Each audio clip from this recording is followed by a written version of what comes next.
Amanda. And this is Sarah. And this is our community engagement project. Yeah. Shit. Okay, well.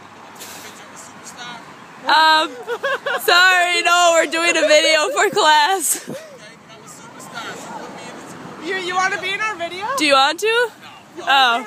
Okay. Alright. Hello. Hey.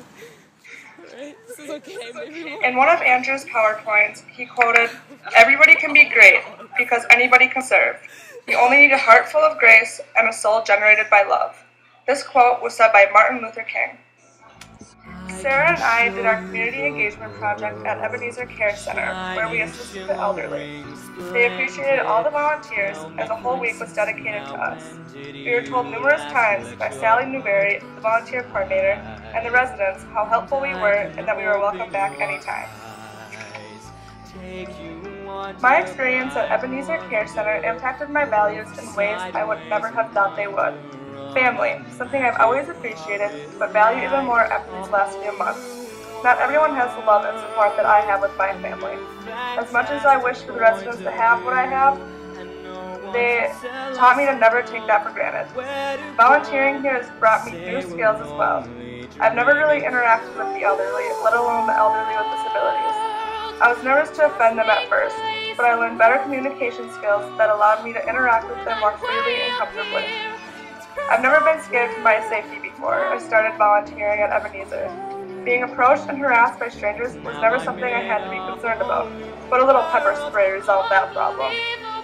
Each culture has their own beliefs and practices, and I am fortunate enough to learn about them. I've come to understand that even though their beliefs and practices are different than mine, at the end of the day, we all believe in the same thing, and that is to love and treasure everyone in your life. On a typical night of volunteering, before and after supper, all the residents will be making their way down in their wheelchairs to the dining hall from their rooms. We would ask if they needed any help pushing them in their wheelchairs, and normally they are glad to receive help. After handing out napkins and dinner's almost over, we wheel them back to their rooms.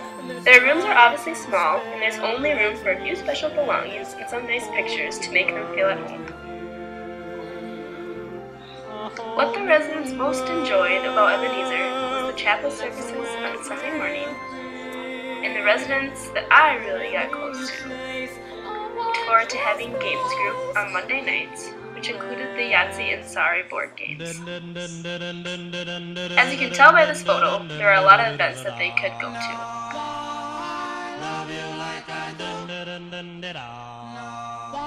Besides the Ebenezer Care Center, which is where Amanda and I volunteer, Ebenezer has a whole community of housing for the elderly and whatever stage they're in.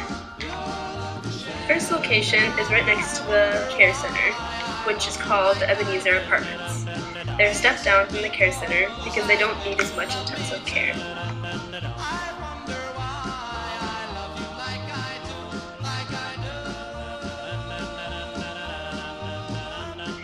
The other two locations include the Lorraine on Park Apartments and the Park Apartments. The Lorraine on Park Apartments are designed for independent living for people of ages 55 and up. They are able to add certain services if needed, but for the most part they are living independently. The last location is the Park Apartments, which are very similar to the Lorraine on Park Apartments. It is costly to live in these apartments considering the lack of quality in certain areas, one being the food quality. Most residents aren't satisfied with the meals prepared for them, and we think that if they're paying this much a month, they should have more adequate meals. Some of my 5 strengths help me have a positive experience in multiple ways. Belief is my number one, and that helped me because I stayed true to my main belief, which is to treat everyone equally by having set guidelines. By doing this, I show the same amount of respect to all residents, regardless of the differences in our beliefs. Responsibility is my second strength. I'm the only volunteer on Thursdays, so I have to take accountability for my own actions and not depend on others to do my work for me. Another one of my strengths is consistency. This is beneficial as it goes along with my belief and strength. I am aware of the need to treat people the same no matter what their situation in life may be.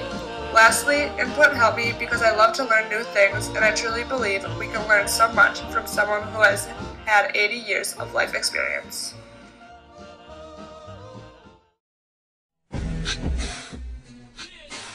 My experience volunteering at Ebenezer was interesting, to say the least. One part of the whole experience that was new for me was riding the Metro Transit bus. Just the difference from riding the U of M Campus Connector to riding one of these, there are a lot of way different aspects to it. The route there brings you through a lot of Native American territory, and when I get off the bus, it isn't unusual if an African American guy will come up to me, ask to get to know me, or want my number. Guess I'm glad I'm taken. Because of where Ebenezer is located on Portland off of Franklin, it gives it kind of an eerie feeling being there. From what I observed, the neighborhood wasn't kept up all that well, and the Ebenezer residents had some complaints of items being stolen.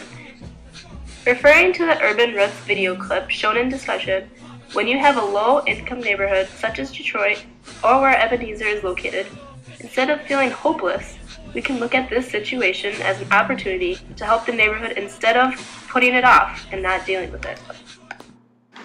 The residents at Ebenezer is what really made all the difference working there. In the article, You Gotta Come and Write, I have to say that was the main theme for me. Getting to be a part of a new way of living, and that different culture of being an elder, you really have to strip off anything you've known, and just come in and be as understanding as you can. Being in their situation isn't always the funnest. As Grace Lee Boggs mentioned, we are the leaders we've been looking for. Where I got when I get older, I will be stronger. They'll call me freedom, just like a waving flag, and then it goes.